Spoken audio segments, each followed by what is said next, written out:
Not everyone understands house music. It's a spiritual thing. Why does house music make so many people feel this way? It's not uncommon.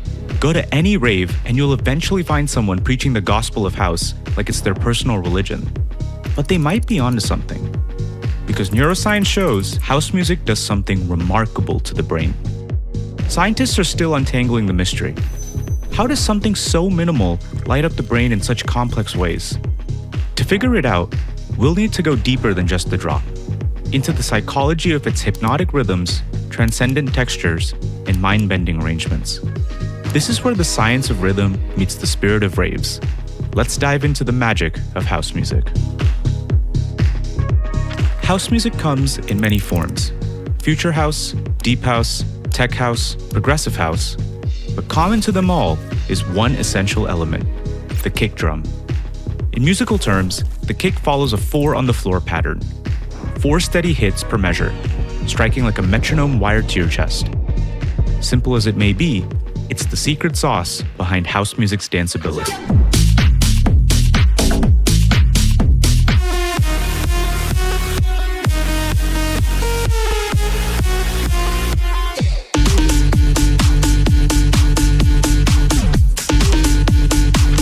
In older dance genres like disco and funk, the groove was carried by the bass line, guitars, and entire drum set.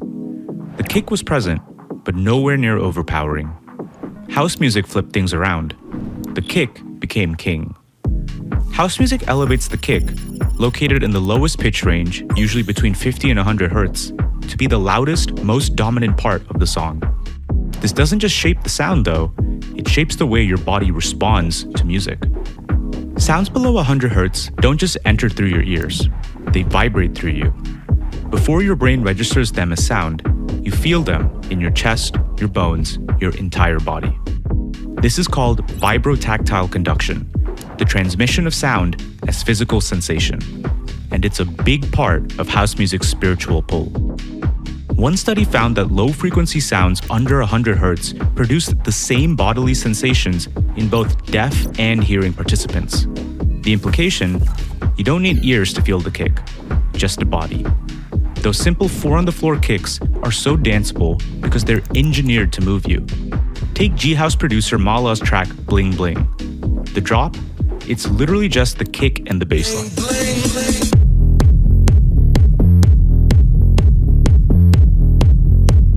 It's about as minimal as a track can get, and yet I dare you to play it in your car and stay still.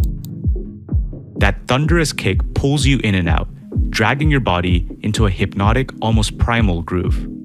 Same with this big room house class.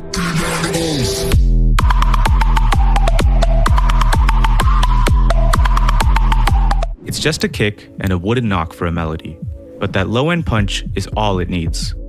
With that kind of weight behind it, the dance floor doesn't stand a chance. Producers emphasize the kick even further using a technique called sidechain, where other instruments, like bass and synths, temporarily duck in volume every time the kick hits. It's subtle but powerful. Just listen to Daft Punk's One More Time, with and without sidechain.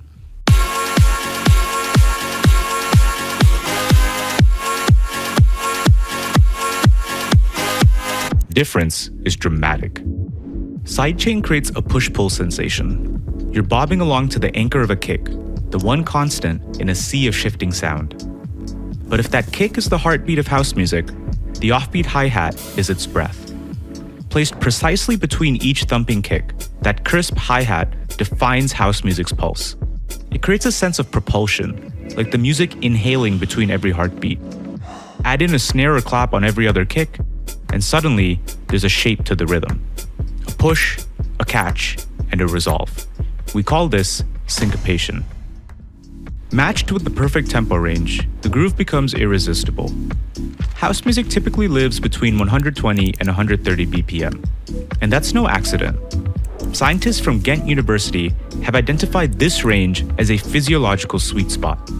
It's fast enough to energize the body, slow enough to sustain for hours, and closely aligned with natural rhythms. Walking pace, breathing rate, even your heartbeat during movement. At that pace, The groove doesn't feel forced, it locks in. You're not chasing the beat, and it's not dragging behind you. It meets you right where you are, pulling you forward in a rhythm your body already understands. Beyond rhythm, house music gives us something else: atmosphere. Where the kick grounds you, the textures lift you. Bright synths, spacious pads, reverberated vocals. These elements don't just decorate the track, they transform it into a space you can feel. Take the supersaw, for example, a staple in tracks like Swedish House Mafia's Don't You Worry Child.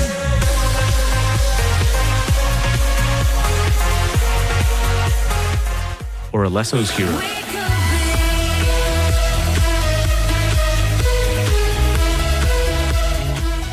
It's a rich, detuned synth made by stacking multiple voices slightly out of phase. The result? A shimmering wall of sound that feels like it's expanding and floating at the same time. Your brain doesn't just hear it, it feels like it's moving through it. This is because of how your brain processes spatial audio. According to research in auditory neuroscience, effects like reverb and stereo panning activate the brain's posterior parietal cortex, the same region responsible for processing physical space and movement. In Eric Prydz's opus, the gradual rise of filtered synths over nearly 10 minutes creates a physical sense of lift. Long ambient pads stretch across the stereo field, dissolving the walls of musical space entirely. These textures trigger emotional reactions too. Studies show that sounds perceived as spatially expansive activate the limbic system, the part of the brain responsible for emotion and memory. The result? You're not just listening, you're feeling. Psychologist David Huron calls this sweet anticipation, a buildup of emotional tension that's resolved through sound. House music masters this with subtlety. Listen to Cascade's atmosphere. The emotional lift doesn't come from a drop, it comes from a texture that breathes, glows, and opens slowly. And by the time the kick returns, you're not where you started. The textures have taken you somewhere, inside your own mind. Though it's repetitive, house music doesn't just repeat, it unfolds. Tracks often stretch beyond 6, 7, even 10 minutes. This isn't just to fill dance floor time, it's about crafting a psychological journey. A typical pop song might hit you with a chorus in the first 45 seconds. House music takes its time. It starts with a whisper, maybe just a kick and a pad.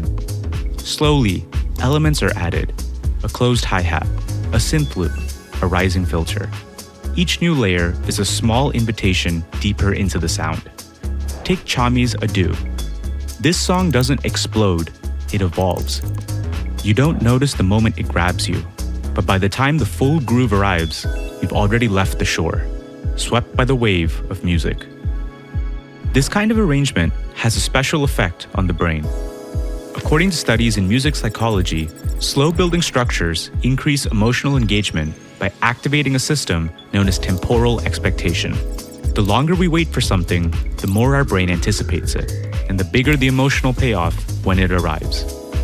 House music knows exactly how to reward that wait. When the kick finally returns, after minutes of teasing silence or floating synths, it doesn't just hit your ears, it lands in your body, a holistic resolve between mind, body, and soul. These extended arrangements also help induce flow states, periods where time seems to disappear and your sense of self fades. It's not just repetition doing that, it's the arrangement guiding you there, step by step. Some call this club music, but it's more like a ritual, a song built not only for listening, but for losing yourself inside of. For more on that though, we'll wait for the next video. There's so much more to explore in the world of house music. Its cultural roots, its underground movements, its role in identity and belonging. But today, we focus on the foundation, how house music moves us, physically, emotionally, and neurologically. If you'd like me to dive deeper into any of these layers, whether it's the history, the subgenres, or the science, drop a comment and let me know. We've just scratched the surface, and there's more coming very soon.